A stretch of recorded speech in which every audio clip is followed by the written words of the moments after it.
ये शिक्षक भर्ती एग्ज़ाम की जितने भी तैयारी कर रहे हैं, आप सिलेबस के अनुसार ही पढ़ाई करिएगा। यहाँ पे दिया गया है अम्ल, क्षार और लवण। तो चलिए स्टार्ट करते हैं। अम्ल, क्षार और लवण। आपने दैनिक जीवन में हम नींबू, इमली, नमक, शक्कर और सिरके जैसे अनेक पदार्थ का उपयोग करते हैं। क्या इन सबका स्वाद एक समान होता है? आइए सारणी 4.1 में सूचीबद्ध किए हैं। कुछ खाद्य पदार्थ के स्वाद पर ध्यान दें। यदि आपने इनमें से किसी भी पदार्थ का स्वाद नहीं चखा हो तो चखिए और परिणामों की सारणी 4.1 में लिखिए। जैसे एक सारणी दिया गया है, नींबू का रस कैसे रहता है स्वाद में खट्टे, संतरे कैसे रहते हैं, सिरका, दही कैसे रहते हैं, इमली, शक्कर मीठा होता है, नमक नमकीन होता है। ये सब आपको इनको देख के भरना है, मतलब आप तो जानती ही हैं। यहाँ पे कह रहा है ये बूझो है, ये बूझो है और ये पहेली है। ये आपस में एक दूसरे से सवाल जवाब करते रहते हैं। देखते हैं, क्या मैं सभी पदार्थों का स्वाद ज्ञात करने के लिए उन्हें चख सकता हूँ? पहेली बोलती है नहीं। क्या तुमने चेतावनी नहीं पढ़ी? हमें अज्ञात पदार्थों को नहीं चखना चाहिए, ये हमारे हानि पहुँचा सकते हैं। बिल्कुल सही कहा। आगे देखते हैं, अम्ल और क्षारक। दही, नींबू का रस, संतरे का रस और इस सिरके का स्वाद खट्टा होता है ना? आप लोग सभी जानते होंगे। इन पदार्थों का स्वाद खट्टा इसलिए होता है क्योंकि इनमें अम्ल होते हैं, एसिड होते हैं। ऐसे पदार्थ की रासायनिक प्रकृति अम्लीय प्रकृति की होती है। एसिड शब्द की उत्पत्ति लैटिन शब्द के एसियर से हुई है। अगर आपको पूछ दिया जाए एसिड शब्द की उत्पत्ति कैसे हुई है, तो लैटिन से हुई है। लैटिन शब्द के एसियर से हुई है, जिसका अर्थ है खट्टा। अगर आपको पूछ दिए एसियर का तात्पर्य क्या है, तो खट्टा। इन पदार्थों में पाए जाने वाले अम्ल प्राकृतिक अम्ल होते हैं। खाने का सोडा, बेकिंग सोडा कैसे होता है? आगे देखते हैं। बेकिंग सोडा, इसका स्वाद भी खट्टा होता है? यदि नहीं तो इसका स्वाद कैसे होता है? क्योंकि इसका स्वाद खट्टा नहीं है, जिसका मतलब इनमें कोई अम्ल नहीं है। खट्टे चीज़ों में अम्ल होते हैं। इसका स्वाद कड़वा है। यदि आप इसका विलयन को अपनी उंगलियों के बीच रगड़े तो साबुन जैसा चिकना लगता है। सामान्यतः ऐसे पदार्थ जिसका स्वाद कड़वा होता है और स्पर्श करने में साबुन जैसे लगते हैं, उसको क्या कहा जाता है? उसको कहा जाता है क्षारक। इन पदार्थों की प्रकृति क्षारीय प्रकृति की होती है। यदि हम किसी पदार्थ को चख नहीं सकते तो उनमें उसकी प्रकृति कैसे ज्ञात होगी? कैसे ज्ञात होगी भाई, एक बड़ा सवाल है। कोई पदार्थ अम्लीय है अथवा क्षारीय है, इसका परीक्षण करने के लिए विशेष प्रकार के पदार्थों का उपयोग किया जाता है। ये पदार्थ सूचक कहलाते हैं। यदि हमको अम्लीय और क्षारीय पता करना है, उनका परीक्षण करना है, तो सूचक के माध्यम से हम पता कर सकते हैं। सूचकों को जब अम्लीय अथवा क्षारीय पदार्थ युक्त विलयन में मिलाया जाता है तो उनका रंग बदल जाता है। हल्दी, लिटमस, गुड़हल, पंखुड़ियाँ आदि कुछ प्राकृतिक रूप से पाए जाने वाले सूचक है। हल्दी है सूचक, लिटमस है, गुड़हल की जो पंखुड़ियाँ हैं। चलो देखते हैं आगे। ये बहुत इम्पोर्टेंट है, ये पहले देख लेते हैं। हमारे आसपास के प्राकृतिक सूचक, जैसे लिटमस एक प्राकृतिक रंजक है। सबसे सामान्य रूप में उपयोग किए जाने वाला प्राकृतिक सूचक लिटमस है। आप लोग बताएंगे कि लिटमस किससे मिलकर बना है? ये लाइकेनो, जैसे शैवाल और कवक है ना, उससे मिलकर बना होता है, जिससे निष्कर्ष किया जा सकता है। अशुद्ध जल में इसका रंग क्या होता है? माव, नील सोन होता है। जब इसे अम्लीय विलयन में मिलाया जाता है, तो यह लाल हो जाता है, और जब इसे क्षारीय विलयन में मिलाया जाता है तो नीला हो जाता है। याद करने का ट्रिक है आपका, अम्लीय कब होता है? नीले से लाल, एक मिनट, नीले से लाल होता है। और क्षारीय कब होता है? लाल से नीला। नीला हो जाता है। यह विलयन के रूप में अथवा कागज़ की पट्टियों के रूप में उपलब्ध होता है। इन्हें लिटमस पत्र कहते हैं। इसे लिटमस पत्र कहते हैं। लाल और नीले लिटमस पत्र के रूप में उपलब्ध होता है। लाइकेन से प्राप्त किया जाता है। ये है लाइकेन का पौधा। ये पढ़ लेते हैं, बहुत इम्पॉर्टेंट है ये। क्या आप जानते हैं अम्ल का नाम और ये किस में पाया जाता है? एसिटिक अम्ल। एसिटिक अम्ल सिरका। जैसे मैं एक ट्रिक बता रही हूँ, एसी में बैठने से नाक में सर्दी हो जाते हैं और उसको ये आप देख लेना, फॉर्मिक अम्ल है ये।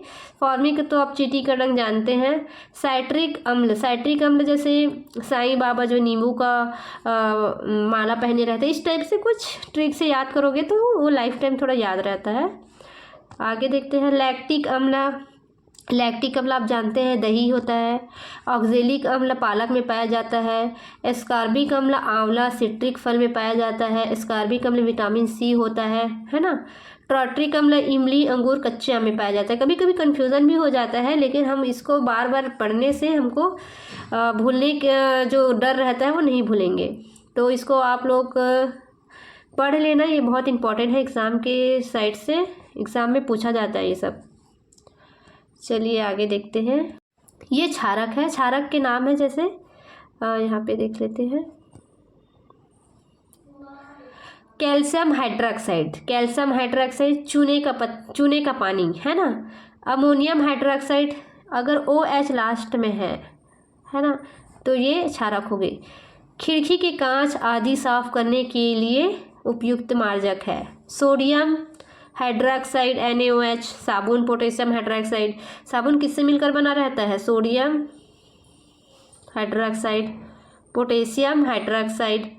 मैग्नीशियम हाइड्रोक्साइड दूधिया मैग्नीशियम, मिल्क ऑफ मैग्नीशिया भी कहते हैं। चलो आगे देखते हैं। क्रियाकलाप 4.1। प्लास्टिक के किसी प्याले, यहाँ पे देख लेते हैं।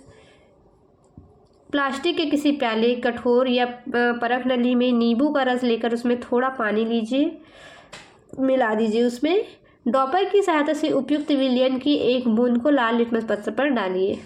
ये परीक्षण कर रहे हैं, यहाँ पढ़ लेते हैं क्या है। चूने का पानी बनाने के लिए किसी बोतल में चूने की कुछ मात्रा घोलिए। विलयन को भली भांति हिलाकर कुछ देर रख दीजिए। अब बोतल के ऊपरी भाग में कुछ द्रव किसी बर्तन में निथार लीजिए। यह द्रव की चूने का पानी है। ये बच्चे लोग परीक्षण कर रहे हैं, देखते हैं क्या परीक्षण में क्या बोल रहे हैं। क्या इसके रंग में कोई परिवर्तन होता है? इसी परीक्षण को नीले लिटमस पत्र के साथ दोहराइए। नोट कीजिए कि क्या रंग में कोई परिवर्तन हो रहा है।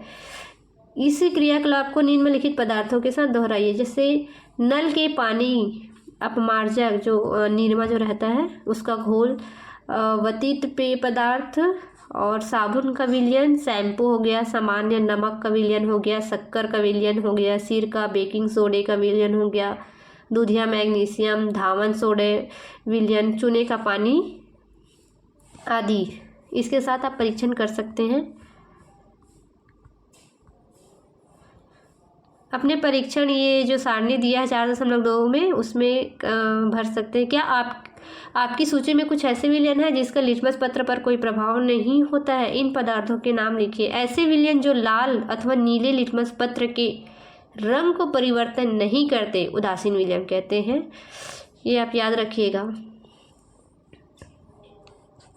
ऐसे विलयन जो लाल तथा नीले है ना, लाल अथवा नीले लिटमस पत्र के रंग को परिवर्तन नहीं करते उदासीन विलयन कहते हैं। ऐसे पदार्थ ना तो अम्लीय होते हैं और ना ही क्षारीय होते हैं। उदासीन जो रहते हैं ना वो अम्लीय की कैटेगरी में आते हैं और ना ही क्षारीय की कैटेगरी में आते हैं। हल्दी एक अन्य प्राकृतिक सूचक है। जैसे निरमा और हल्दी को मिला दे तो कौन सा कलर का प्राप्त होता है, आप लोग सब जानते होंगे। आगे देखते हैं। 1 चम्मच हल्दी पाउडर लीजिए, उसमें थोड़ा सा जल मिलाकर एक पेस्ट बना लीजिए। स्याही, सोख्ता या वॉल्टिंग पेपर या फिल्टर पत्र पर हल्दी का पेस्ट लगाकर हल्दी पत्र बनाइए और उसे सूखा लीजिए। हल्दी पत्र की पतली पतली पट्टियाँ काट लीजिए। हल्दी पत्र की पट्टी पर एक बूंद साबुन का विलयन डालिए। क्या आपने देखा? इसी प्रकार सारणी 4.3 में दिए गए विलयनों का परीक्षण कीजिए और आप भर दीजिए।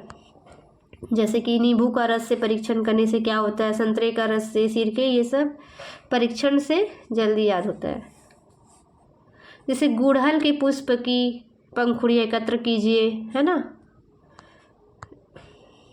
ये देखिए, माता जी ने किसी के जन्मदिन पर बधाई पत्र देने के लिए हल्दी और पेस्ट मिलाकर, हल्दी का पेस्ट मिलाकर एक खूबसूरत फूल बनाया है।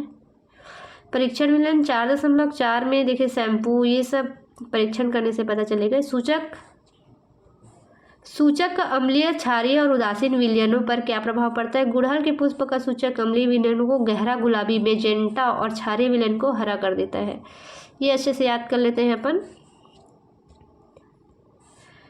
अम्लीय, क्षारीय और उदासीन विलयन पे क्या प्रभाव पड़ता है? जैसे कि गुड़हल के पुष्प का सूचक अम्लीय विलयन को गहरा गुलाबी कर देता है ना। अम्लीय को गुलाबी कर देता है, गुलाबी, ठीक है। गहरा गुलाबी ना, गहरा गुलाबी, गहरा गुलाबी या मैजेंटा बोल सकते हो आप, मैजेंटा, मैजेंटा किसके से? गुड़हल के पुष्प से, ठीक है। लेकिन क्षारीय विलयन को क्या कर देता है? हरा कर देता है। क्षार को क्या कर देता है? हरा कर देता है। क्षार को क्या कर देता है? हरा कर देता है। आगे देखते हैं। बूझो कहता है, अब मैं समझ गया कि मेरी सफ़ेद कमीज पर पड़ा हल्दी का दाग साबुन से धोने पर लाल क्यों हो जाता है। ऐसा इसलिए होता है क्योंकि साबुन का विलयन क्षारीय होता है। वेरी गुड, बूझो समझ गया क्षार और अम्ल के बारे में। बूझो सोच रहा है, जब मैं सूक्ष्म लिटमस पत्र खाने के सोडे के ठोस कण रखता हूँ तो मुझे सही परिणाम नहीं मिलते, क्यों? खाने के सोडे का विलयन बनाकर परीक्षण करो। बेकिंग सोडा जो है, ये है गुड़हल का पुष्प, अम्ल में वहाँ पे गुलाबी या मैजेंटा कलर दिया था, क्षारा ग्रीन कलर का था और सूचक पिंक। देखते हैं। कैल्शियम हाइड्रोक्साइड, चूने का पानी, चूने के पानी, जिनमें से चूने के पानी को क्या कहते हैं? Calcium hydroxide.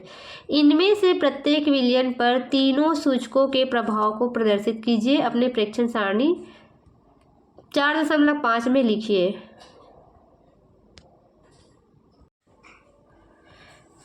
आप इन प्राकृतिक सूचकों को बनाकर इनमें अम्लीय, क्षारीय और उदासीन विलयनों में रंग परिवर्तन कर देखने का प्रयास कर सकते हैं। पहली आपके लिए निम्नलिखित समस्या लेकर आई है। जैसे देखते हैं पहली क्या लेकर आई है।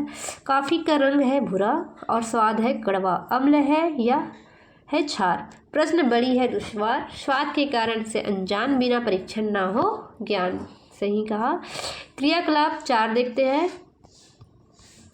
शिक्षक शिक्षिका से अपेक्षित है कि वे अपने विद्यालय में प्रयोगशाला अथवा आसपास किसी विद्यालय निम्नलिखित के तनु विलयन ले। हाइड्रोक्लोरिक अम्ल, सल्फ्यूरिक अम्ल, नाइट्रिक अम्ल, ये बहुत ही ज़्यादा तेज प्रकृति के होते हैं। एसिटिक अम्ल, सोडियम हाइड्रोक्साइड या अमोनिया हाइड्रोक्साइड, ये सारे अम्ल है।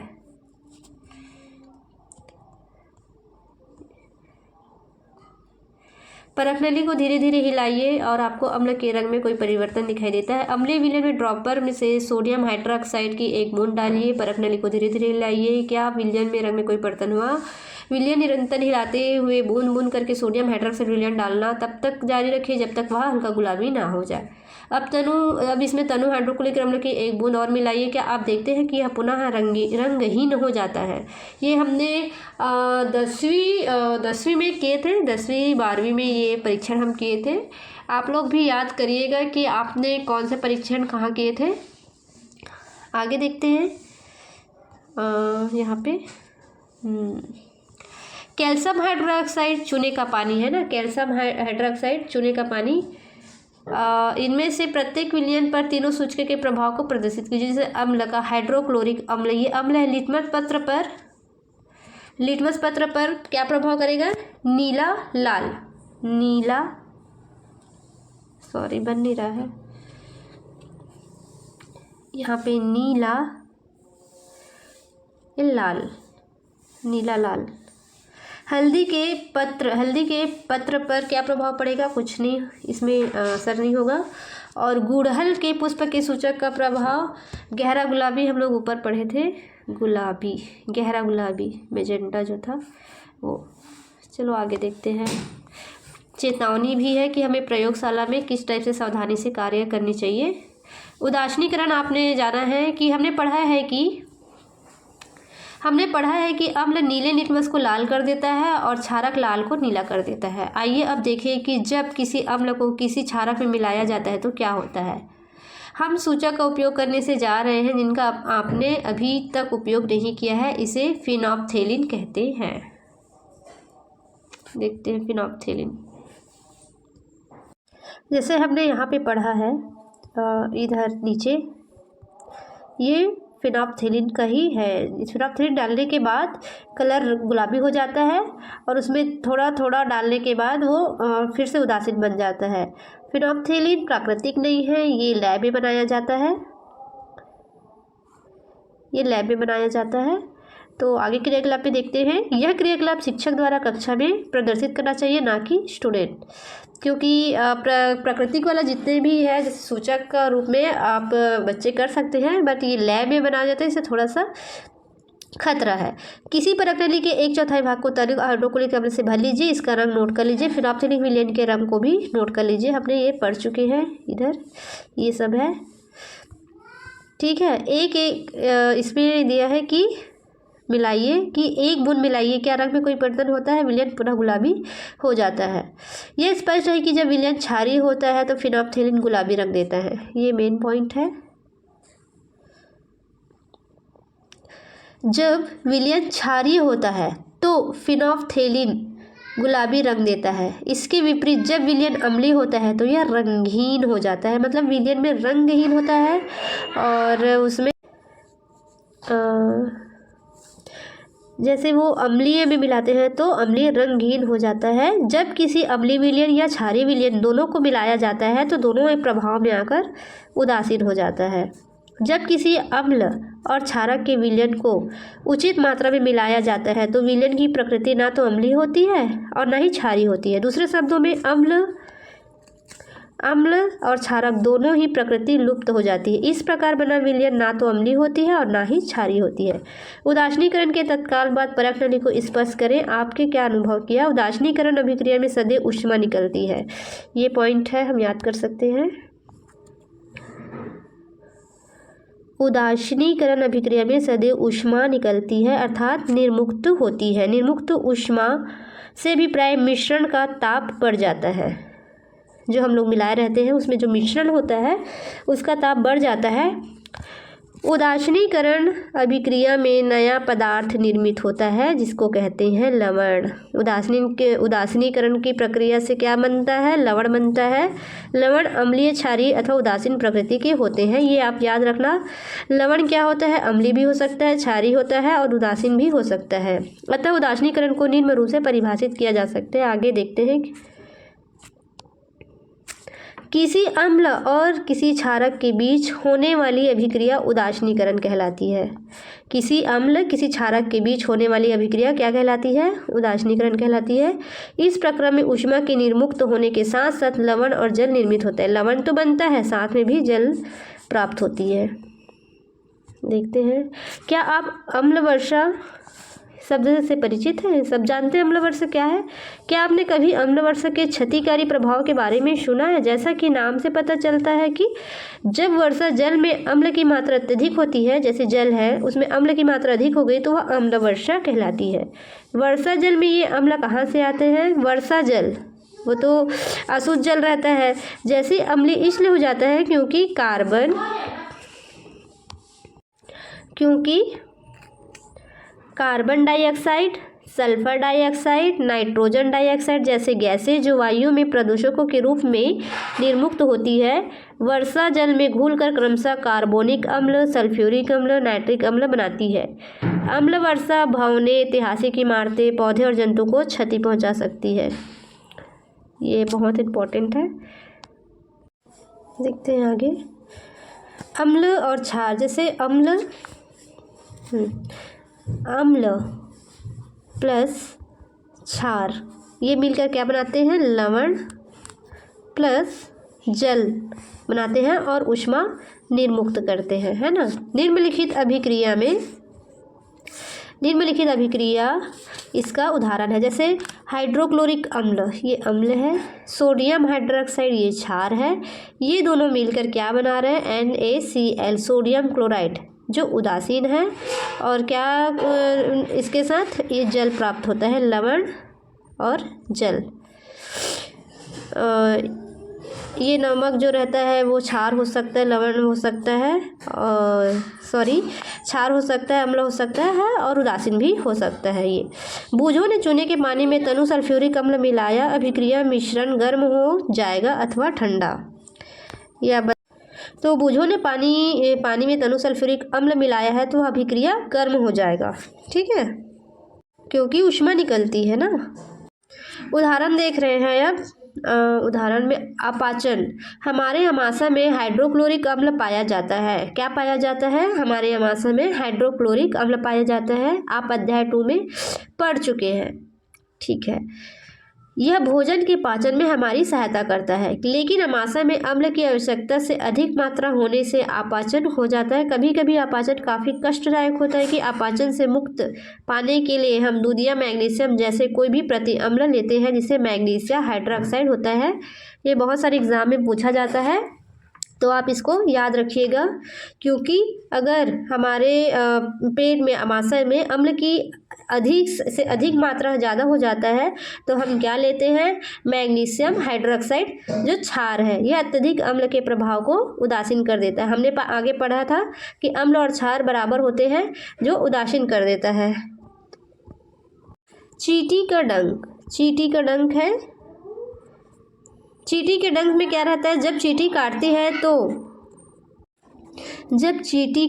है तो त्वचा में अम्लीय द्रव डाल देती है। त्वचा में क्या डाल देती है, अम्लीय द्रव। डंक के प्रभाव को नमी युक्त खाने का सोडा, सोडियम हाइड्रोजन कार्बोनेट अथवा कैलेमाइन विलयन मलकर उदासीन किया जा सकता है। कैलेमाइन एक नया शब्द लग रहा है, इसको भी देख लीजिए। अगर आप एग्ज़ाम में अगर सोडियम हाइड्रोकार्बोनेट ऐसा समझ में नहीं है, उसकी जगह में अगर कैलेमाइन दे दिया तो भी क्षार के रूप में ही है, विलयन मलकर उदासीन किया जा सकता है, जिसमें जिंक कार्बोनेट होता है। क्या होता है, जिंक कार्बोनेट होता है। मृदा उपचार, जैसे कि आइए देखते हैं मृदा उपचार में क्या है।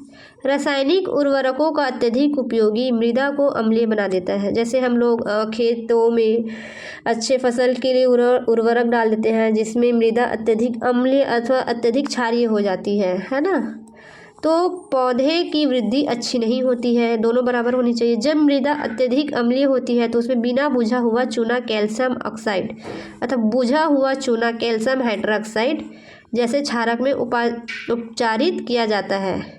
यदि मृदा क्षारीय हो तो इसमें जैव मिलाए जाते हैं। अगर वो तो समझ में आ गया, लेकिन अगर मृदा क्षारीय हो गया तो इसमें जैव पदार्थ मिलाए जाते हैं। ये पॉइंट इम्पोर्टेंट है। जैव पदार्थ कंपोस्ट खाद जो होता है, हमेशा याद रखना, अगर क्षारीय हो गया तो कंपोस्ट खाद मृदा में अम्ल निर्मुक्त करते हैं, जो उनकी क्षारीय प्रकृति को उदासीन कर देता है। कारखानों का अपशिष्ट, अनेक कारखानों के अपशिष्ट कचरे में अम्लीय पदार्थ मिश्रित होते हैं। यदि ऐसे अपशिष्ट पदार्थों को सीधे ही जलाशय व नदियों में बहने दिया जाए तो मछली व अन्य जलीय जीव को अम्लीय नष्ट कर सकते हैं। अतः कारखानों के अपशिष्ट व जलाशय व नदियों में विसर्जित करने से पहले क्षारीय पदार्थ मिलाकर उदासीन किया जाना चाहिए। हमने प्रमुख शब्द पढ़े हैं, अम्ल, क्षार, सूचक, विलयन, उदासीनीकरण, लवण। आपने क्या सीखा है यहाँ पे देख लेते हैं। अम्ल स्वाद में खट्टे होते हैं। सामान्यतः क्षारों का स्वाद कड़वा होता है, अतः उनका साबुन जैसे स्पर्श करने से लगता है। अम्ल नीले को लाल कर देता है और क्षारक लाल को नीला कर देता है। वे पदार्थ जो ना तो अम्लीय होते हैं और ना क्षारीय होते हैं क्या होते हैं, उदासीन होते हैं। ऐसे पदार्थ के विलयन जो अम्लीय, क्षारीय, उदासीन विलयन में भिन्न रंग दर्शाते हैं सूचक कहते हैं। अम्ल क्षार एक दूसरे को उदासीन करके क्या बनाते हैं, लवण बनाते हैं। लवण अम्लीय, क्षारीय अथवा उदासीन प्रकृति के होते हैं। NaCl ये आपका अभ्यास है।